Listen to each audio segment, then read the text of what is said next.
All of them are right. All of them are right. And they're also not seeing the full truth. So what coaching in general, or any level of support that you're getting, is just about moving into a slightly angled perspective of the same experience. And that's what personal growth is. I think there's a part of me that doesn't want to face a lot of the things that I went through as a kid.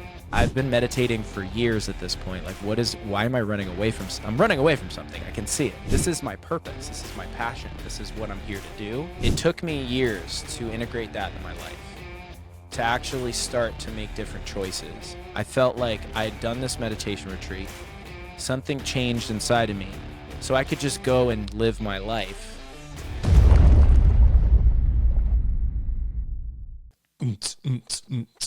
I feel like we need the DJ music, Michael. Come on, DJ Michael, let's go. Let's go. What's up, Michael? How you doing, man? Very good, man. Really, really excited to be here. Thank you for having me. Me too. Me too. And for those of you guys who are watching us on YouTube, I have seen some really cool backgrounds and some really cool studios. This one, I don't know. I don't know if I should like bring my kids and we all like play in it, or if we should like watch a really cool movie or like just nap. But this is like a really cool room you got going on here, man.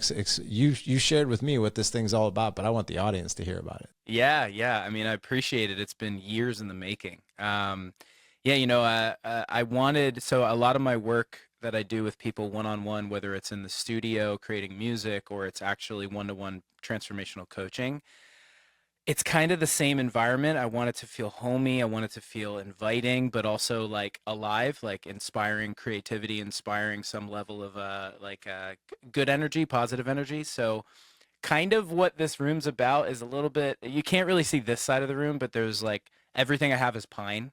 So there's like a kind of earthy pine feel to the space, but I wanted it to feel like a library. And something about like a personal home library, right? You can go in there, it just feels like super inviting, but you also feel like you're getting in there and learning something about yourself through reading the books or just being on a leather chair with like a pipe or something, you know? So that was like the intention behind this space was, inviting, exciting, and relaxing. It's like a interesting kind of like a little bit dissonant in a way, but also like inviting each other into a better way of creating, a better way of tuning into yourself. So that is 3 adjectives that if I'm going to go build a room, that you nailed it. You really nailed it, man. Appreciate it. So, I'm so platinum DJ, it passed by. Like, tell me about this. I'm dying to know this part. Yeah. So I'll go a little bit further back just so you have a little bit of context. When I was 3-4 years old, maybe even younger, I was banging on pots and pans. I fell in love with music in a really, really honest and clear way. I was like, I'm an Italian-American family from New Jersey, so we gather like 5 times a week, basically. You know how it is. And it's like, so we're gathering, etc. And some of the gatherings, my Aunt Liz would have like a little karaoke machine. And so I'd be singing karaoke at 2 years old, just ba, ba, ba, like in front of all these people. So that just kept kind of building throughout my life. My dad is what's known as a stereophile. So he's been building like amplifiers, speakers since he was 9 years old with my grandfather who passed away many years ago. And so music's been a part of my life since the beginning. And fast forward, I was in a bunch of bands, did a bunch of like shows when I was like middle school, high school.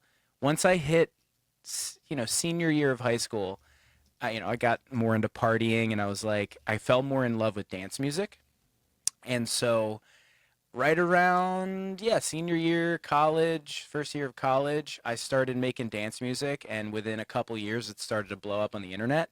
And then boom, rest was history. I started touring. I started making official remixes for people like Fall Out Boy and Ariana Grande, and making my own original music and playing like massive stages like EDC Las Vegas and EDC New York, and had residencies at clubs in New York City and played LA. It was like, and also international. I played a couple festivals in India and Jamaica. Wow. And it was really a crazy time. And it was a pocket of I mean, I say a decade, but it was really like up until I started to transition, not necessarily out of, but more so giving some space between me and the industry and me and, a lot of parts of me, I'll just say. And so it's been the DJing maybe more of like the recent, not necessarily recent, but like late high school, throughout college, throughout my 20s, but like music's been a part of my life and ingrained in me since I was a kid. So transitioning to DJing also was just out of necessity. I mean, we were playing iPod music and I was like, why are we doing this? Like I want a little bit more autonomy over the music and like be able to speak to the room. And so I kind of fell in love with DJing as a almost like out of a necessity or a curiosity, but also as a necessity to like elevate the parties I was at and the gatherings that we would do.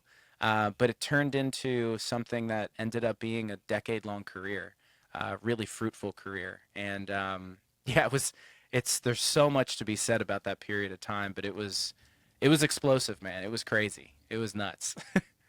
Did you ever think when you were doing that in college that it would turn into like you're making remixes for Ariana Grande, Fall Out Boy, and I'm sure a vast majority, a slew of other people as well. You know, a part of me did, but honestly, I think I always knew that I wanted to pursue music as a career. I knew for most of my life that there was something there, but I also felt a little bit of like, societal and my family sort of pressuring me to go to college and get a degree because that's a very obviously more safe route for most people is like you get a degree in like engineering or marketing, and there's like a slew of jobs that'll pay you per week, and it's less on you. It's you kind of just, well, you're learning and you're putting in the effort. But I always had the pipeline dream, like many people do. I mean, my first pipeline dream was a space cowboy, so I, couldn't do that. So music was that second pipeline dream that just had as much energy. And so I can't say that I fully imagined the DJing part because I'm a multi-instrumentalist. So I kind of imagined it being on a main stage, playing guitar, singing, playing bass, whatever it was with a band. Um, but at that time it was like it was just happening. I can't describe it other than life was just happening to me, and I was just like, oh, okay, I'm just going to respond to this. And it ended up being, a really fruitful and impactful and challenging, very challenging career. Taught me a lot and built a lot of the amazing qualities, even as an entrepreneur, as a father, as a partner, as a human being, that I'm really grateful for. That's unbelievable, man. I mean, I have a question for you. I just interviewed um, Rudy Rickstein. I don't know if you've ever heard of him. I haven't. He's an unbelievable just motivational speaker, coach. But he talks about this. The body will, everything that happens to us starts with the mind and the thoughts and the emotions first. So basically being able to manufacture the life that we want through our thoughts, feelings, and it comes to fruition. Yeah. And so I'm fresh off that interview and talking to him. So I'm curious, when you were in college, I caught when you said that you weren't really surprised that you got to do this amazing work. So the story I'm telling myself is there was a big part of you that were like, this is going to be big, and I'm going to do big things with this, and I kind of know it in my soul. Yeah, speaking to that, if I were to be transparent, yes. First and foremost, the short answer is yes. I mean, I always knew, even throughout schooling, that my path was going to be different than most people that I knew. And it was a little scary, but it was also really exciting to know that. And so when I got to college and things started to pick up on this like kind of hobby, really passion of mine, I had a moment in time where I had to make a decision. And I was like, I remember speaking to my dad about this, and I've spoken about this a lot, where, my dad wanted me to finish school, get a degree. He had me when he was super young, so we had to drop out of Lehigh, be a father, take care of the home, etc., take care of, providing. And so obviously he has that, as any father would, mentality of wanting to set his son up for success. So regardless of that, I sat him down and I was like, look, I have this opportunity. I really think it's going to be something I want to put 110% in. And if I go 110% and for whatever reason in a year or two, I'm not able to either support myself or things aren't moving in the direction that it could, I'll sign a contract. I'll be a doctor, whatever you want me to be. If I don't do this, I'm going to regret it for the rest of my life. Man. And, so there was that like really powerful and meaningful, passion driven, dreamer driven vision of my life. And I kind of, and I approached it that way. I will also be transparent in saying eventually that passion, eventually that big dreamer that looked at the world and said, I'm going to do music on a big level. I'm going to be able to work with some really amazing people, and this is my purpose. This is my passion. This is what I'm here to do. When I started, several years ago, about 7 years ago, kind of pulling the thread, I started to realize that a lot of what I wanted was to be seen. I wanted to feel good enough. A lot of the mechanisms of me like continuously trying to push more and more and get more and more accolades and work with bigger people, and even some along the way denying some things that I cared about, like going back home and being there for birthdays for friends, and like just things that were also important to me that I like was so tunnel vision. I realized that part of that was also some what we call baggage. Like some of it was I need to prove myself. I need to show the world and be seen on such a big level to compensate this part of me that doesn't feel like he fits in, doesn't feel like he belongs. Because music was so ingrained in my life, it was like, this has got to be it. And so after achieving so much over the years, I would say maybe outside of the first 5 years, because it was just crazy, man. I was like, everything was happening so quickly. Like I couldn't even really say that it was anything but pure passion, pure excitement during that time, for me at least, in my experience of it. At an eventual point, I'd hit an accolade or I'd hit a place and it wasn't enough. And I'd be like, huh, this isn't where happiness is. It must be at this level. And so I'd push even more. And then at one point, I was like, all right, maybe it's not being an artist. Maybe I need to go into what I really love, which is the studio. So I started moving into music production and songwriting with other artists and other teams. And I was like, maybe that's where I'm supposed to be. That's where happiness was. And lo and behold, after several years, I was kind of still in the same place. I was like, huh, where is happiness? Like, where is this? It's around here It's like, I was somewhere. like, I swear I hit it before. I swear like I felt that before. And, you hear the story often with any level of people that go after something and are in any way successful, that they're like, okay, well, that was amazing. Like, it's not like the success wasn't beautiful and I wasn't extremely grateful for the opportunity. There was something deeper in me that was seeking, like seeking something. And because music was so natural for me and is still very natural for me, the creative process, being in the studio is probably one of the easiest ways I can enter into a flow state. Is if like you put a guitar in my hand or some weird instrument I've never played, I'm like fully present for 4 hours minimum. Like I'm just in it, right? Which is beautiful. But at what expense? My personal life, my health, my relationships, all that other stuff was struggling.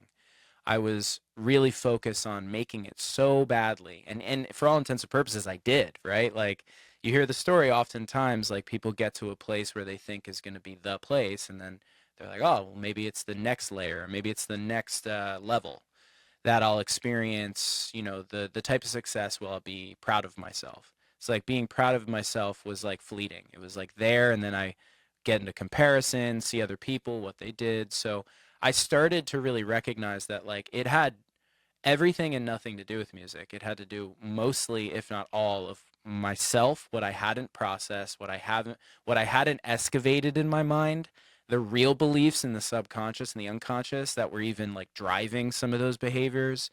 And to the point of that interview you were in, like I had to do some really heavy, deep work around finding out what was really motivating me and why I was feeling the way I was. And so, not to take away from any of the magic, like there's so many amazing memories. And as I look back, honestly, I really only remember a lot of the beautiful parts, as a result of like doing this type of work. And I say this work as is personal growth, self-discovery, spiritual conquest, whatever you want to call it.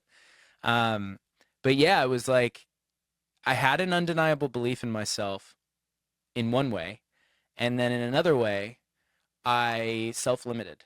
And I recognized that part of those self-limits that I placed on myself, because I did hit a ceiling, like as far as like certain ceilings go, there was like in the industry a ceiling I had placed on myself, whether it was monetary or it was, the types of people I would work with, the relationships I had.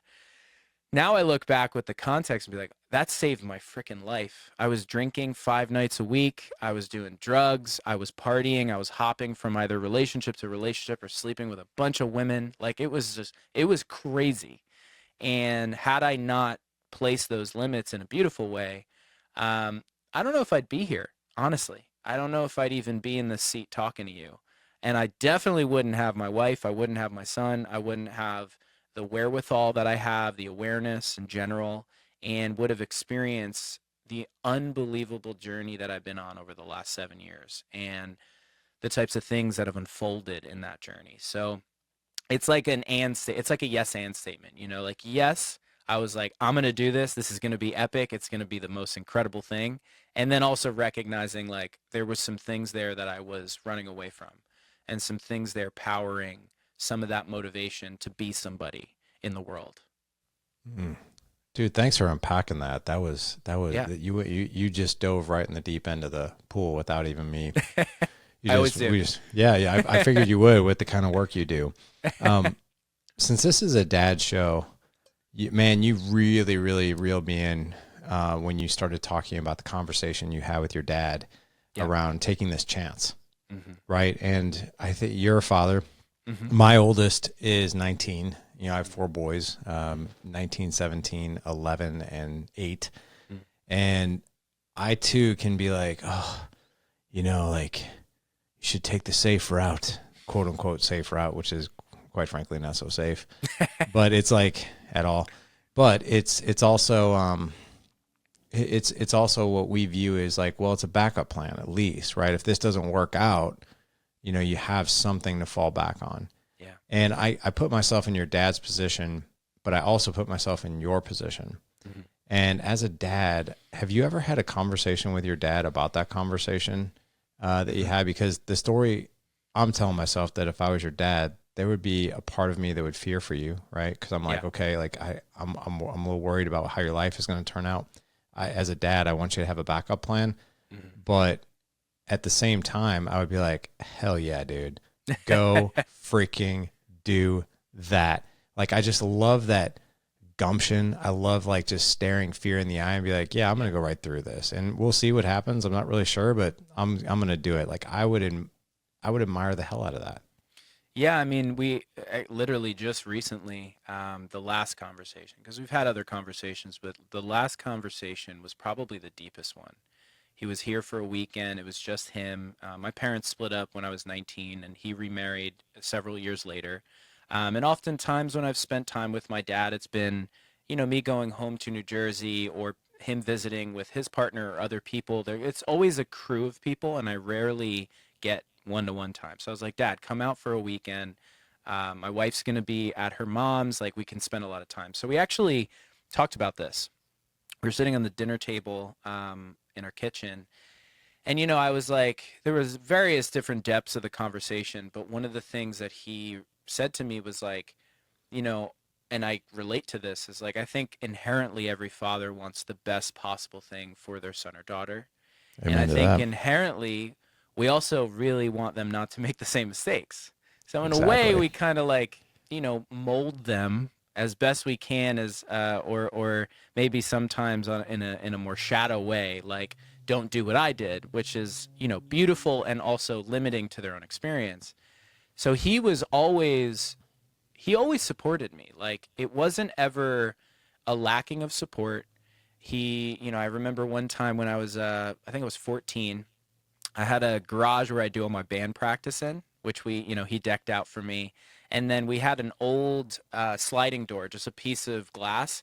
He flipped it on its side, and there was like a guest room in between like the back wall of the garage and then another guest room, small room, and he flipped it on its side and made a little control room for me for a little studio. So it was like little things, like he would come to all my That's shows, like he was awesome. very supportive. I also think that, when we talked about it, he was like, "Yeah, I was a little scared." Like, he said fairly, he knew a lot of people his age that were still trying to make it, playing the local restaurant. And there's nothing wrong with that, by the way, like playing small shows or whatever, like especially as a hobby, and something that you love. But he saw me struggling like those people he knew. And it was, I mean, look, we only know what we see, we only know what we perceive. We only know what is projecting out of us. And if he's only seen musicians that have, been trying to make it for 50 years, of course he's going to have fear. And simultaneously, he was like, and also I realized that you were just different from the beginning. You were just different. And I somehow felt like, yes, I was scared for you, but I knew it would work out. And I never regretted that decision. And like, I never, it wasn't really a decision. It was more of like, I was telling him as best I could as a 19, 20-year-old, like, hey, dad, this was happening. If you want me to sign a contract, I'll do it, whatever. Like, we can make this, like, maybe you feel comfortable. I feel comfortable, but I need to go after this. But either way, it was like he never regretted, he never regretted supporting me and supporting that decision. Like, he didn't even fight it when I talked to him. He was like, yeah, that makes sense. Like, go after this. Like, you've got this. And it meant a lot, especially because, I knew that when I was born, he gave up all of his pipeline dreams. As far as like his own experience of his life and what he was going to be doing and some of maybe the interests or the travels that he wanted to do. He had me when he was 20 years old. So, it was, or 1920, yeah. So I recognize and am grateful for that sacrifice that he made. And then also in a way, like kind of he's been able to live vicariously through me with my choices. And by the way, not all my choices have been great. I mean, there's probably some times where he saw me extremely drunk on a Tuesday, like, "Oh, I don't know if this kid's gonna make it." Like this is burning the wick from both ends. Yeah. Um, but I think even throughout that period of time, like I still had a good head on my shoulders, as best I knew how as a 20-something-year-old. And I think it was, when we talked about it, it was a really tender moment where it was kind of like, in a way he was saying, I'm proud of you. Like he Heck didn't yeah. exactly say Yeah. like, I am so proud of you for doing XYZ, but it was an implied proudness. And I was also proud of myself and also proud of him for being able to set aside his fear and like support his son. Cause God knows when my son's running directly at the wood burning stoves that we have, I'm like, oh, like I have, you have fear as a father. It's primal. And he was able to set aside a pretty big fear of his to support his son. And I'm really grateful for I love that story, man. I don't even know your dad, but I love your dad. I think all of us can take, uh, we can take a lesson out of that one for sure. yeah. I want to fast forward a little bit into where, you were just like, where's this happiness going? Like I'm building the yellow brick road to happiness. It should lead there, but it's not. I'm not really sure what's happening. And it really sounds like for your journey, there was kind of an awakening. Yeah. Yeah. Yeah. So when did that start? Um, you know, I think that if I look back, it started far before I listened. And, there was, if I were to fast, or if I were to kind of go back a little bit before it really started to change in my life, I remember it was 2015. This was one of the moments where I was confronted with a choice and I didn't really listen. So it was 2015. I was on tour. I was in Pensacola, Florida, with a buddy of mine, and playing like this local place, local club, whatever. Just went through a breakup, brutal breakup with someone that I grew up with. I thought she was like the one, and I was, I had a choice to either feel it all or drown myself in alcohol, women, and music. And 24, 25, I was like, I'm gonna do that because it's easier, right? So I went to this show several, maybe 3 nights after we ended things. Man, all that I remember about that show was there was a soccer team. I don't know if it was like a Red Bull soccer team or like a local college soccer team. Doesn't matter. We were just slamming every type of bomb drink, like cherry bomb, Jaeger bomb. I was drinking straight out of the bottle, and I find myself several hours later. My buddy ended up staying in the hotel. I had 2 beds, so he stayed in the other bed. We're going back and throwing up in the toilet, back and forth, like just. And I'm outside the hotel door, and I get to the point which I've only been to that point a couple times in my life where I couldn't move. I was like, I was thankfully face first, but like on the floor, and I had somehow mustered my finger strength and my coordination to call my ex. And I called my ex and I was like, going through my process, whatever. And right before that, I had, without me remembering, called an ambulance on myself. And so I was taken out of the hotel room. It was far too late to get my stomach pumped, but they like put me in an IV. I ended up okay. That was one of the moments that I should have woken up. I should have realized what was happening. I had a choice. I saw that I had a problem, and I, for all intents and purposes, like if most people look at the way I partied through my 20s, they'd say, "Oh, you're just a 20-year-old," in the music industry. But honestly, I was an alcoholic. I was I might not have been drinking on a Tuesday by myself, but any chance I got to socially drink with people, I would take it to the highest possible level. And so that was one example of like a moment in time. Those moments kept coming, like really jarring moments, not necessarily drinking related, but just like relationships falling apart. Even when I had success in the industry, still feeling empty. Like I was like, what is happening? Fast forward, couple relationships later, went through a breakup, and it was 2018. And during that breakup, it wasn't the person I was with as much as like the first time in my life that I was like, I need to figure out what the fuck is going on because I'm falling apart and I can't handle anything and I'm just stuck in this loop. And it was the first time I said, I think it's time for me to look at myself. Like, what is happening inside of me? I thought that this life was going to look a lot different. I moved out to LA in 2015. I had a lot of friends. I had a booming social life, pretty successful career too. At the time, I started working with few years prior, started working with Steve Aoki and was making music with him, flying all across the country. Like life from the outside looking in was incredible. But I felt that emptiness, that voided place in myself. So I always tell this story. I always love this story.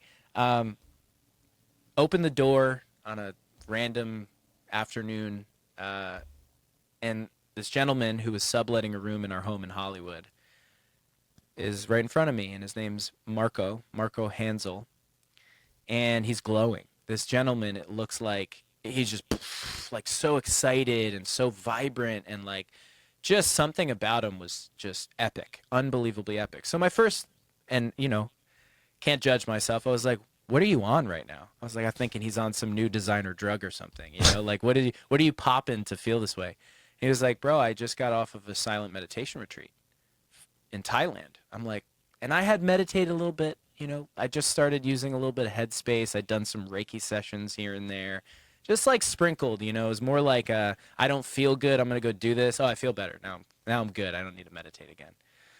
Like kind of a consumerism way to look at it. And anyway, I I was just baffled. I was like, "What do you mean?" And he told me about the retreat, and within 2 months, I booked my own in Hong Kong for 10 days.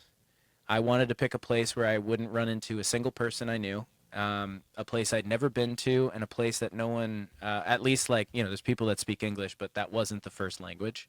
I wanted to be isolated to look at myself. And I got to be honest, it was like 0 to 100. But if you know the track record of my life, you're like, oh, that's on par for Michael Gazzo. Like, that's just what he does. Went to Hong Kong and had a very profound 10-day retreat. I will be honest in saying that it took me years to integrate that into my life, to actually start to make different choices. I felt like I had done this meditation retreat. Something changed inside of me, so I could just go and live my life as this different person. And in a way, I was kind of a little scared to let go of like what my life looked like. Not just career wise, it was less about the career as much as the lifestyle and the friendships that were built off of that lifestyle. And but it was like I'd go back to a 3-day meditation retreat or another 10-day. I'd get my fix. I'd come back to my life. That happened for about 2 years, and then it was a combination of a few different things in 2020. In 2020, I was, COVID happened, of course, but leading into COVID, I was working with Steve Aoki, and he was like, "Hey, I know you want to drink less," because he doesn't drink. He was like, "I know you want to drink less, party less. Why don't you hop on this fitness bet with me and a couple other people?" I was like, "Oh, interesting." So basically, it was like a body fat percentage, muscle tone, like all these rules and stuff, and basically like things like if you eat a piece of bread, you owe the group $100. Like just, but it was like a good amount of money if you didn't, hit your goal. It wasn't about comparison or about, it wasn't against each other as much as like a motivator for everybody to get in really wild shape. So a coupling of that, the world slowing down, and then like starting to build my relationship with psilocybin at the time. It was like this perfect storm. I had all the time in the world because the music industry in the beginning was basically shut down. So I took that time, the first 12 months of COVID, to just, it wasn't every day, all day, but like be with myself, like really started getting back into my meditation practice, started to do a little bit of a journaling practice, like little things, little adjustments.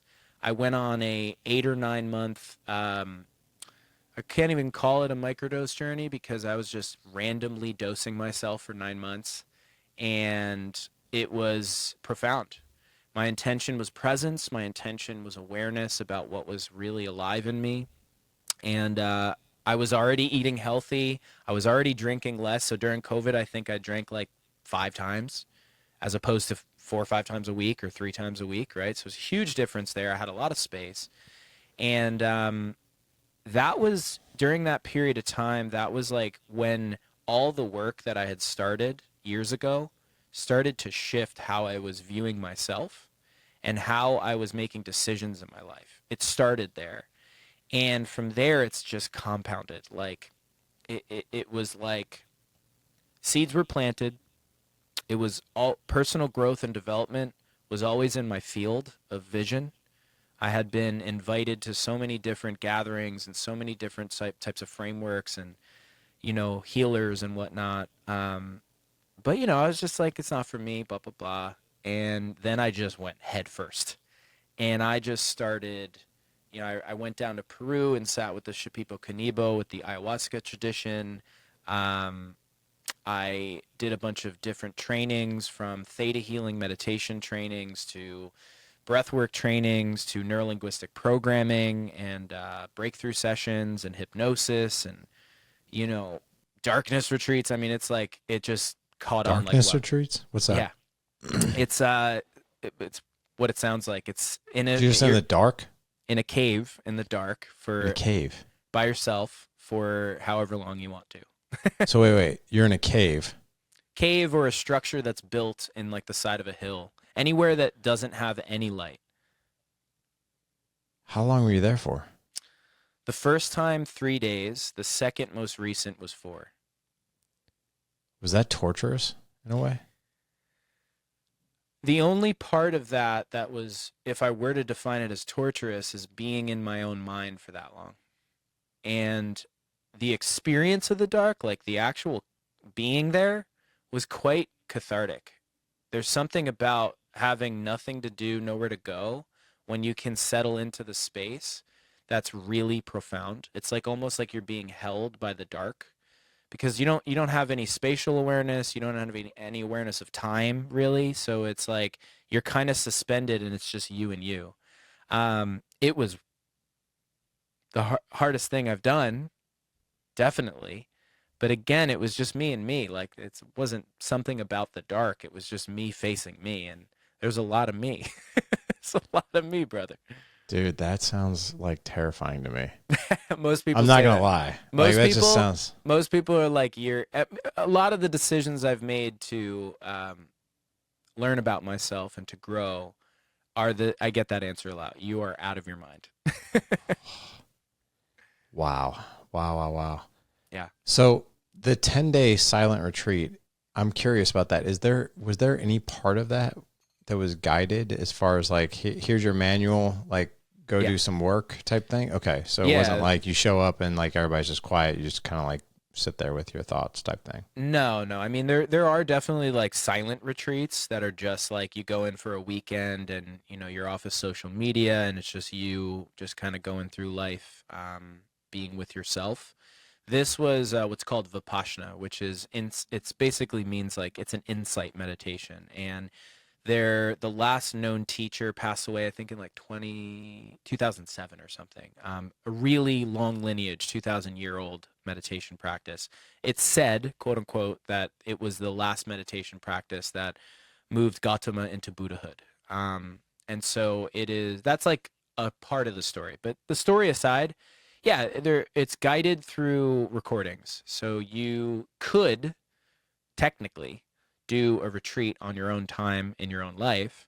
The challenge is obviously the silence and being away from everything. And part of the mechanism is also being served. It's a completely charitable donation type of organization. So all the food, everyone's there on their own time. Like no one's being paid to be there. So it's a little bit of a different sort of model as opposed to like maybe more of like a Western sort of wellness retreat that you're paying X amount of money to be at, to like be immersed in some experiential sort of framework or medicine or practice.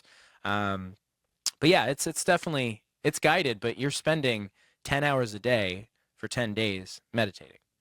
So to go from 3 minutes a day to 10 hours the first time was a very big jump. Very big jump. What kind of things came up for you when you were doing things like that? Like I'm sitting here thinking like 4 days in the dark, this 10-day silent retreat. Like Hmm. this is deep work that I'll be really honest, man. Like I love personal development Hmm. and I love doing deep work, but I am very cautious of that deep work. And I don't, Yeah. I got to be honest, man. I don't know why.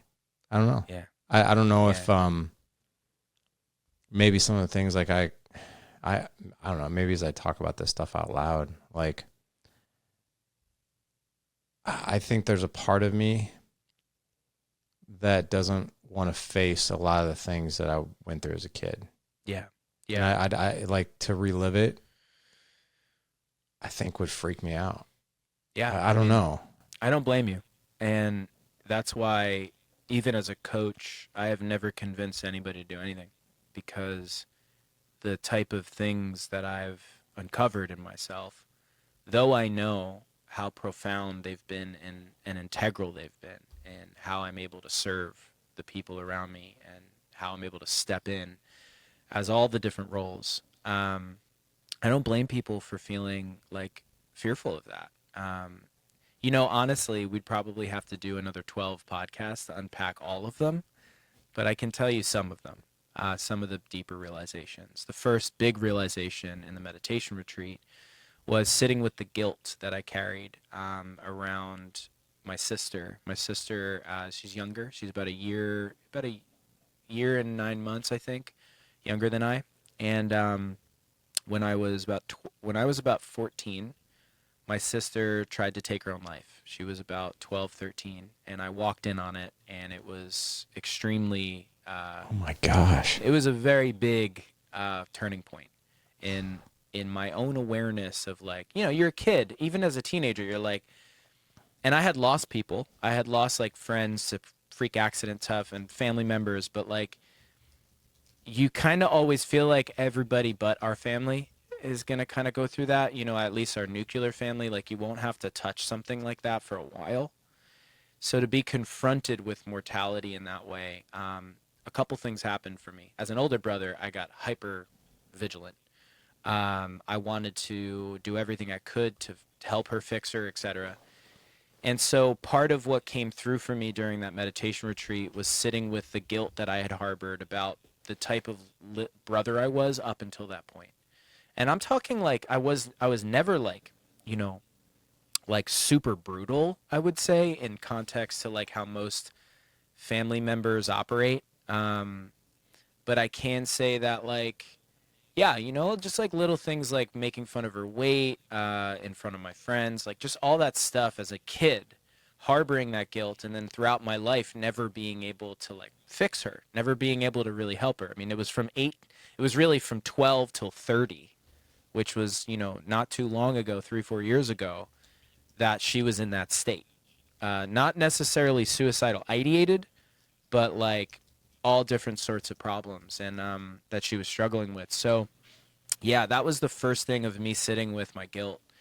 And then also, simultaneously sitting with my own perspective of that. Like, holy shit, I had never really slowed down enough to even feel the weight of you walked in on your sister twice, wanting to leave this whole entire existence and internalizing that, like holy shit, that's a lot for a kid to go through, no matter what age they are. Even I mean, my parents' dynamic, like them going through that and how it shifted our whole family dynamic. And there was a lot there around my mother, my sister. My mother was also, as well as my sister, in and out of the hospital for, you know, um, like manic breaks and stuff. So, just a little window into like the types of things that happen as a kid.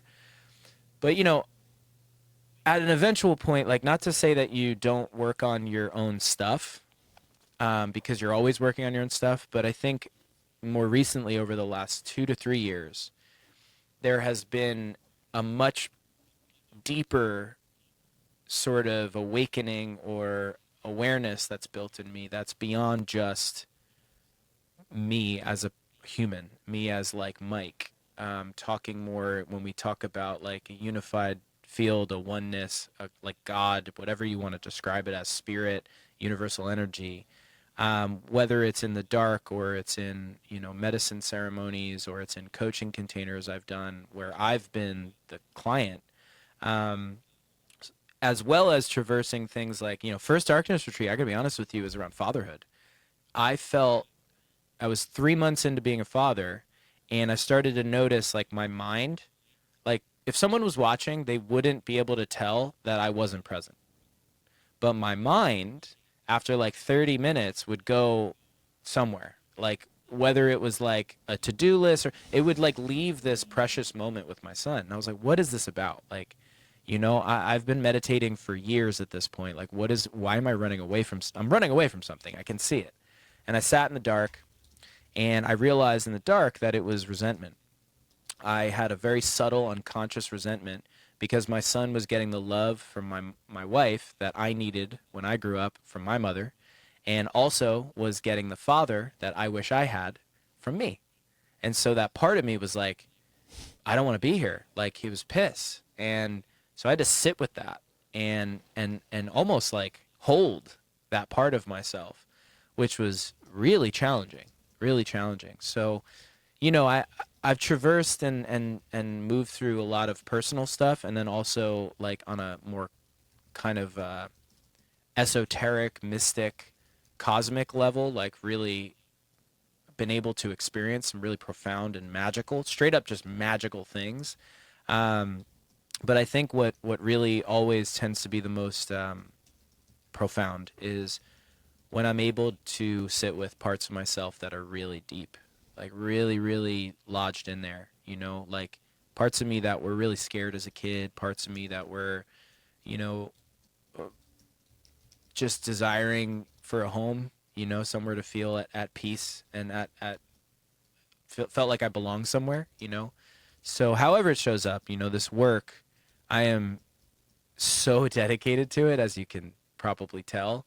Um, and there's a lot to be said about realizations, but those are a couple, like I would say, big ones from the meditation retreat, darkness, and a lot of it's just me taking ownership over what I'm bringing in. Like, yeah, I've been through a lot, and it's also like, yeah, maybe some of that if not most of that isn't my fault. It's either, my parents' conditioning, what they knew, or their parents' parents, or the generational stuff, or societally, like what we all kind of like agree upon is okay. There's a lot of things you could blame, but like it's in me and it's affecting how I show up. So I need to be accountable. I need to like be responsible for how I'm viewing the world and viewing myself and what I'm bringing in to this world. So, it's like it always leads back to a really grounded place of like, okay, even if I traverse some really ethereal, cosmic, like crazy experience, like, well, what does it mean for me as Mike right now? Yes, okay, I experienced that, but like how does that shift my life right now? How does it make me a better father, a better husband, a better friend, a better son, a better partner, a better human? So, yeah, yeah, a lot to be said there. I can really, really relate to that. As far as, and it was something that I didn't expect about fatherhood. Mm-hmm. And, here I am, 19 years into fatherhood, and that has bubbled to the surface countless times. And Yeah. not so much, I'm not getting the love from my wife, but, why couldn't my dad show up for me? Like, Yeah. why, like sometimes I view my kids and I'm looking at them, or I'll experience like a sporting event with them, or like a high point moment for them, or even a low point moment. And there's a part of me that's like, I wouldn't want to be anywhere else ever. Mm-hmm. Mm-hmm. And like I always tell my wife, I was like, if something ever happened to me and you, it would, I would have to somehow see my children on the daily somehow. Yeah. Like I can't not do that. It's almost like Mrs. Doubtfire, right? When Robin Williams is like, I can't, Mm-hmm. I'm sorry. He was telling the judge, he's like, I'm sorry, it's impossible for me. Right. I Yeah. just can't.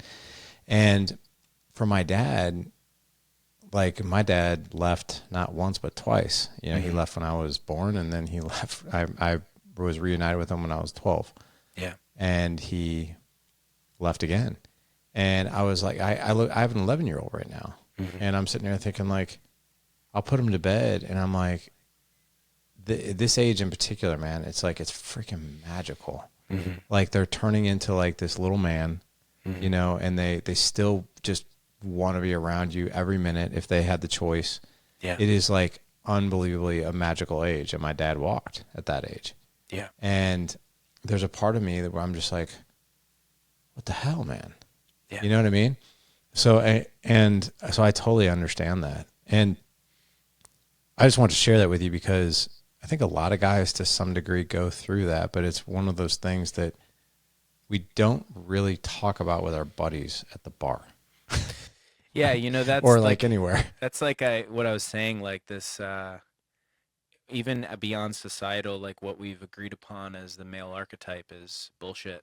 Honestly, like, you have to have boundaries. Like you're not gonna go to your brother who's not a father about father advice. It's just not gonna really connect as much, right?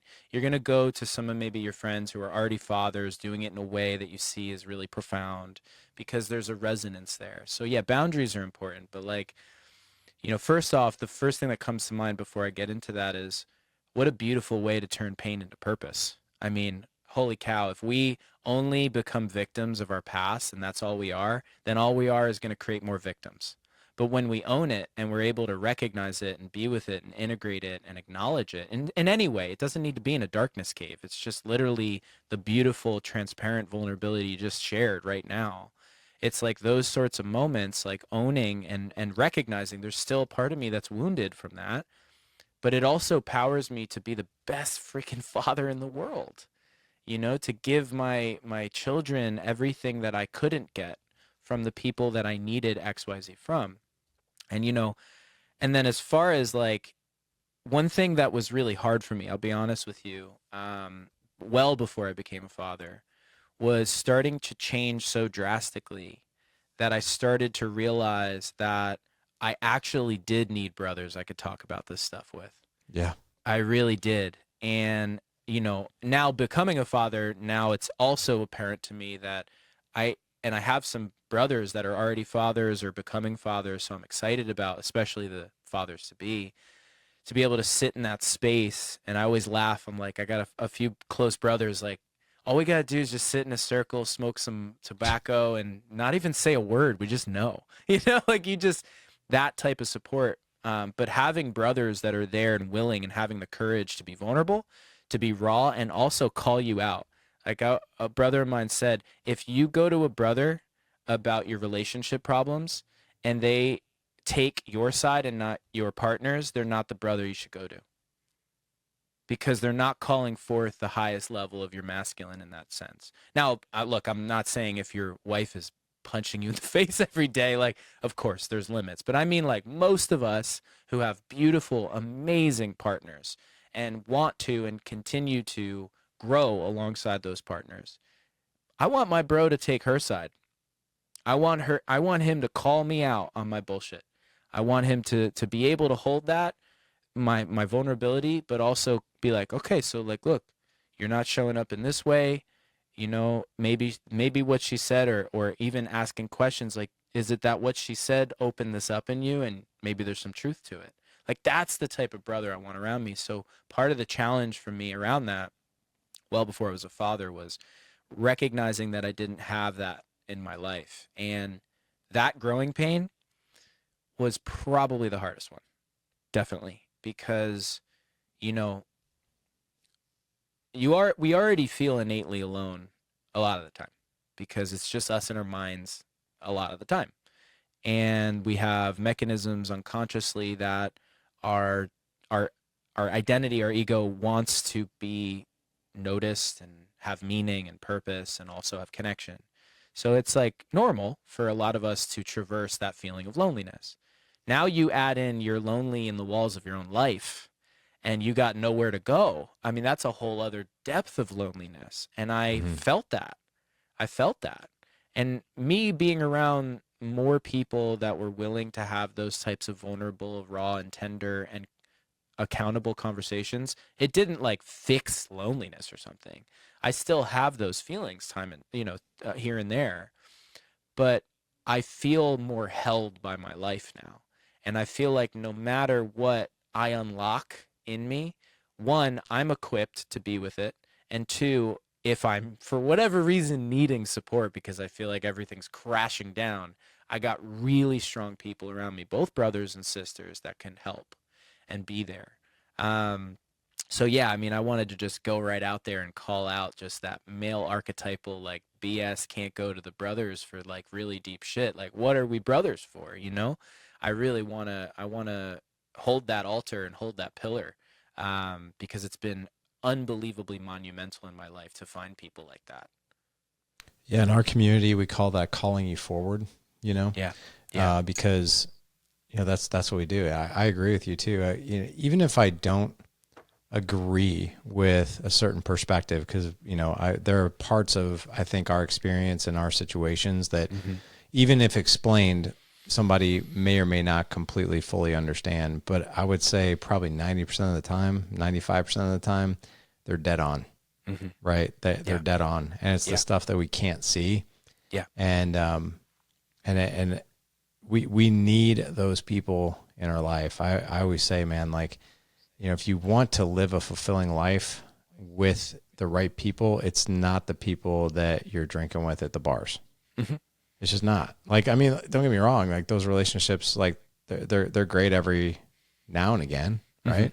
hmm But as far as like living the life that we're talking about, that's not going to serve that.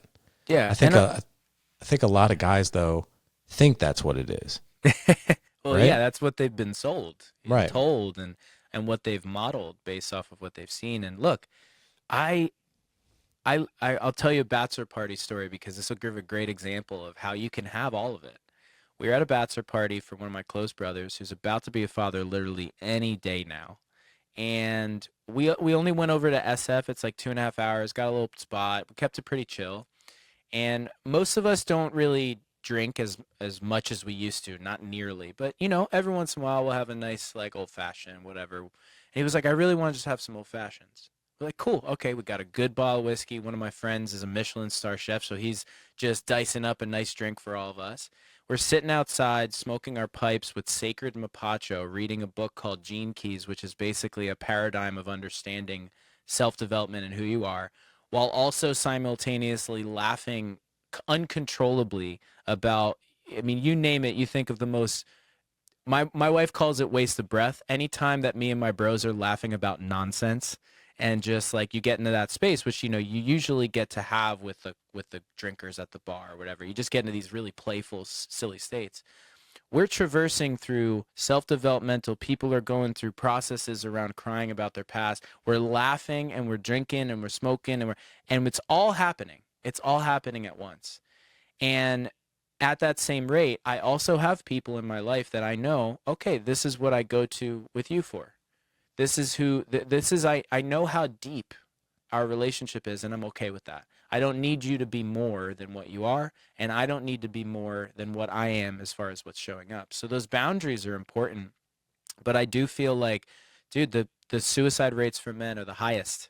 There's a reason we're like told to close off our heart and just bury the burden of our emotions. And long time ago, even when I was still burying my emotions, there was something in me that was like, this is not the way. Like, this just doesn't feel right. It's not, I don't even feel like I'm connecting with those people I spent, late nights with on a level that was meaningful. And lo and behold, years of excavating it, it became really clear to me that like I needed to have some really great go-to people. Doesn't need to be a ton, 4 or 5 that I know I can count on, that I know I can call and they're going to give me really great, like you said, like 90%. They're not going to be 100%, rarely, unless they're like a enlightened Buddha or something. They're not going to give you 100% pure advice. They have their own shit. But at the end of the day, they'll hold you accountable. And those are the type of people I want to be around that support the highest expression of me, not the victim or the wounded one, you Yeah. know? Yeah. I have a few guys like that in my corner. Like one of them is one of my coaches in what we call the boardroom. Mm. And I've known him since 2016. And I'll be going through something and like, and I've had this, I'm getting way better at it because I've been doing this practice every single day, gratitude with a positive reframe. So anything that, is challenging or I just would have a knee jerk reaction and get pissed off or whatever. I'm like, wait a second, hang on. What's the lesson here? Mm-hmm. What can I be grateful for even in this challenge? Right. And like, I learned this from my friend, we call him J-Mac, and he'll just listen. He is such an incredible listener. And then he'll do this thing where he also kind of makes you laugh to lighten it. And he'll be like, you'll go through your thing and he'll be like, yeah, Larry, I have a question. And I'm like, yeah, what's up? He goes, yeah, so I've heard you talk and I know where your mind's at right now. So like, how the fuck is this helping you right now? We said this. How's this working out for you? Yeah. You know what I mean? That's right there. That's the best saying. Well, yeah. So, how's that working out? Yeah. It's not. It's not. And like, I'm like sitting there on the edge of my seat waiting for like some profound question. And he hits me with that. And I'm like, oh my God. Yep. Yeah. And then he'll be like, no, seriously, man, all kidding aside, have you thought of this, or have you thought of this, or have you asked yourself this question, or have you gone to this person? Have you asked this? Have you, and it's always, not always, but a lot of times it's sitting right there in front of you. Yep. And you just can't see it until somebody points it out to you. Mm-hmm. Yeah. Because you're in it. Coaching, being a good friend, being a good listener, a good guide is all about context reframes, like pointing out or asking a question that enlightens and allows the person to see a different angle to the same experience. That's the most profound type of support you can get, is like, yeah, you want to be able to be shown maybe where you're not stepping up, etc. But like oftentimes, like you said, it's right here. It's just like here. It's just like one angle over, like, whoa, that's a whole different perspective. And there's a beautiful story about that with the five blind men and the elephant, Buddhist story. Five blind men were asked to describe an elephant, and so each of them goes up to him, and one of them's like, "Oh, an elephant is like a tree trunk. It's grounded and it's wide." The other one goes, "No, it's like a blanket. It's flowy and it's thin." The other one's like, "Oh, no, it's like a paintbrush. It's long and has, things at the end." And each of them describe it. All of them are right. All of them are right.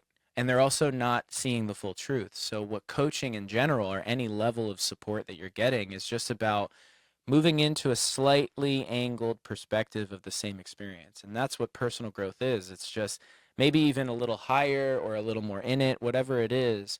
So I love saying that question, like, well, okay, well, how's that working out? Like it's such a funny and also true statement. Like I say it to myself all the time. It's like, well, this belief system and this way in which I'm viewing this situation, like, yeah, okay, I'm feeling some things, but like it's not, this isn't helping me. This isn't helping them. This isn't helping the situation. So how can I see this in a different way, in a different light, in a different angle? Man, I've loved this conversation, man. This has been amazing. I want to get to, how do you help men? Like, Yeah. what do you do? Yeah. So I'm a transformational coach.